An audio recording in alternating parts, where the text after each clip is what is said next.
दोस्तों नमस्कार। आज हम फिर एक जमकुंडली लेके हाजिर हैं। आज हम बात करेंगे उत्तर प्रदेश के हमारे मुख्यमंत्री योगी आदित्यनाथ जी की।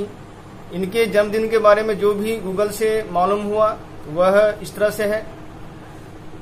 5 जून 1972 1972 जन्म का समय दिन के 12 बजे के आसपास और जन्म का स्थान गढ़वाल। इनका सिंह लग्न का कुंडली आता है, इसमें कि बृहस्पति पंचम भाव में है, छठे भाव में राहु है, 7वें भाव में चंद्रमा है, वहीं फिर 10वें भाव में सूर्य शनि और बुध का कॉम्बिनेशन है, फिर 11वें भाव में मंगल और शुक्र का कॉम्बिनेशन है। और थोड़ी चर्चा इनके लग्न की कर लेते हैं, लग्न राशि की। जैसा कि नाम से ही स्पष्ट है, सिंह लग्न। आप किसी भी राशि का कैरेक्टर अगर जानना चाहते हैं तो उसके पहले लग्न का जो राशि है, जो चिन्ह है, जो नाम है उसका मीनिंग समझें। जैसा कि इनका लग्न राशि सिंह है। सिंह मीन्स शेर, लायन। एक शेर का किस तरह का स्वभाव होता है? अस्थिरता, व्यवहार में गंभीरता, ज्यादा बात नहीं करना, अपने काम में मस्त रहना, दूसरे पर हावी रहते हैं। ये सब लग्न का मेन सिम्टम्स है।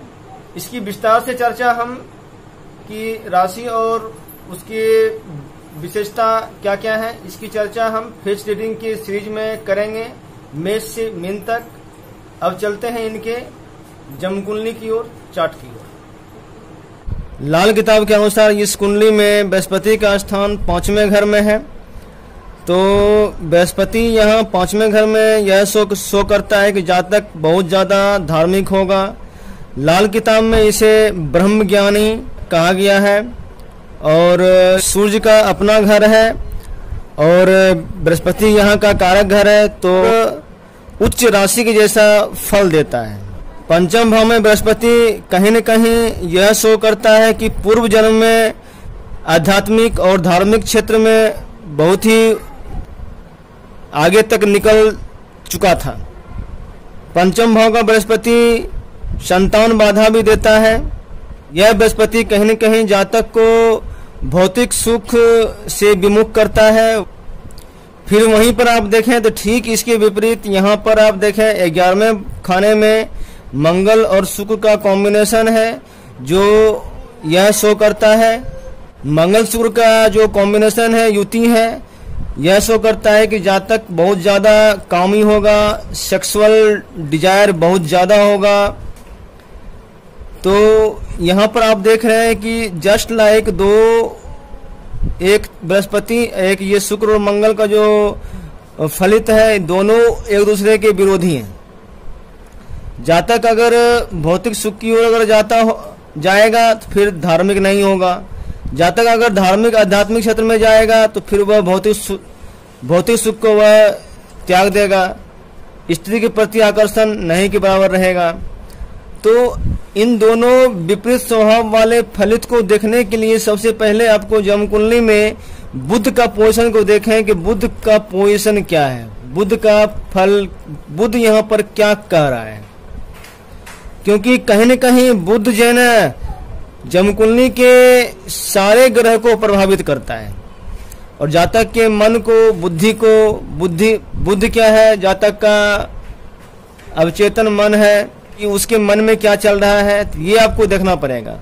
तो यहाँ पर बुध 10वें भाव में बुध मंदा ही कहा जाता है। बुध जितना ही मंदा होगा उतना ही वह भौतिक सुखों को त्याग करेगा।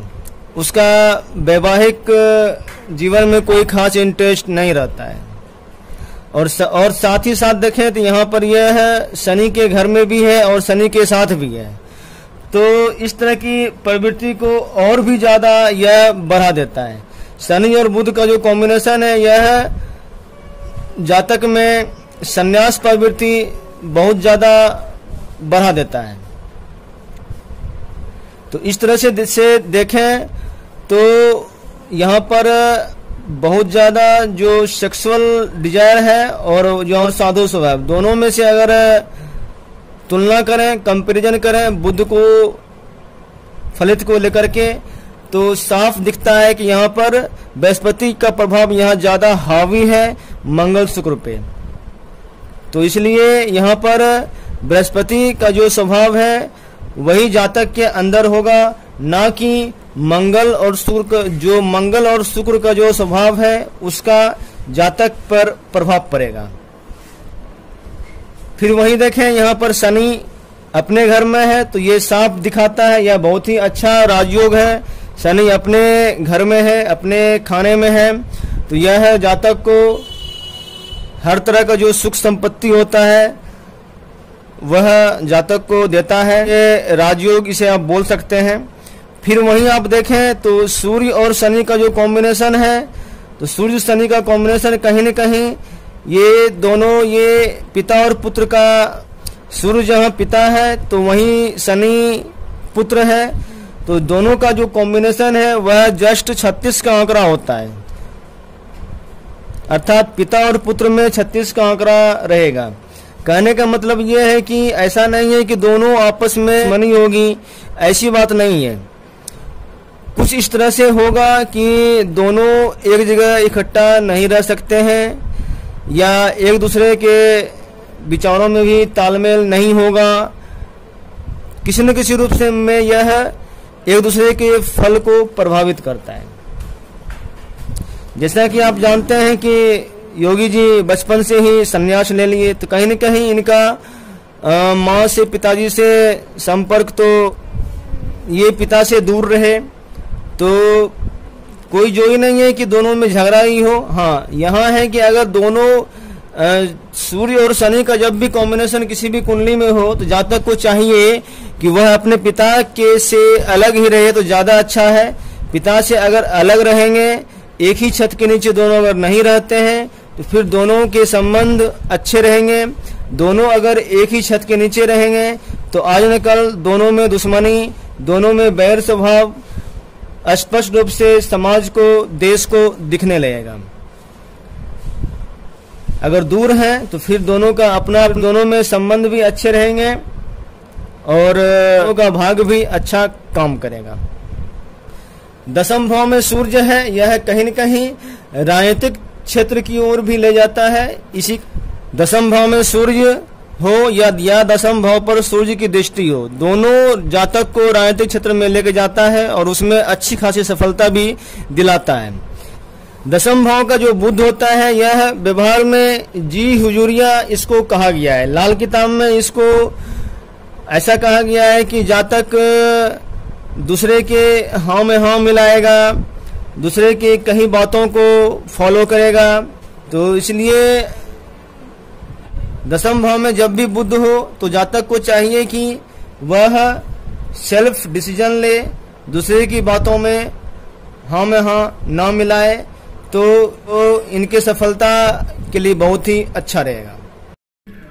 यहाँ पर बुध के फल को देखने के लिए पहले आपको सूर्य और शनि को देखना पड़ेगा। बुध के फल को यहाँ पर सूर्य और शनि दोनों ही कंट्रोल कर रहा है। जब भी सूर्य के साथ में बुध हो तो बुध का अपना कोई फल नहीं होता है, वह सूर्य के हिसाब से ही फल देता है। इस तरह से आप देखें तो यहाँ पर शनि बुध का कॉम्बिनेशन लें और फिर बृहस्पति का भी यहाँ पर फलित देखें, तो फिर यहाँ मंगल भी यहाँ पर 11वें भाव का जो मंगल होता है वह भी फकीरी भेष कहलाता है। तो इस तरह से कहीं न कहीं ये चारों कॉम्बिनेशन मिला करके शो कर रहा है कि जातक भौतिक सुखों का त्याग करेगा, और यही कॉम्बिनेशन है जो जिससे कि योगी जी बचपन में ही संन्यास लिए और कुमारे रहे। अब आगे बात करेंगे चंद्रमा की। चंद्रमा सप्तम भाव का जो चंद्रमा होता है उसे महालक्ष्मी योग कहा गया है, लक्ष्मी का अवतार कहा गया है। यह भी एक तरह का जातक के कुंडली में राजयोग के समान काम करता है आर्थिक दृष्टिकोण से।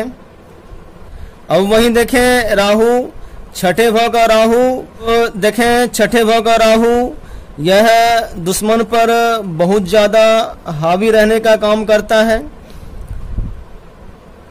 साथ ही जातक सिंह लग्न का भी है और फिर जातक सिंह लग्न का है, और साथ ही राहु ये छठा भाव जो होता है यह दुश्मन का कारक है। यहाँ अगर राहु हो तो यहाँ पर दुश्मन पे ये हावी रहेंगे भी, और साथ ही दुश्मन भी इनका कमजोर नहीं होगा, यह भी होगा, दुश्मन भी इनके बराबर का ही मजबूत स्थिति में होगा।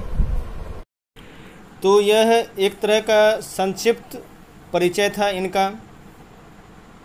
दशा और दृष्टि की चर्चा हम यहाँ पर नहीं करेंगे, वीडियो बहुत लंबी हो जाती है। वीडियो अगर अच्छी लगे तो हमारे चैनल को सब्सक्राइब करें। वीडियो देखने के लिए बहुत बहुत धन्यवाद।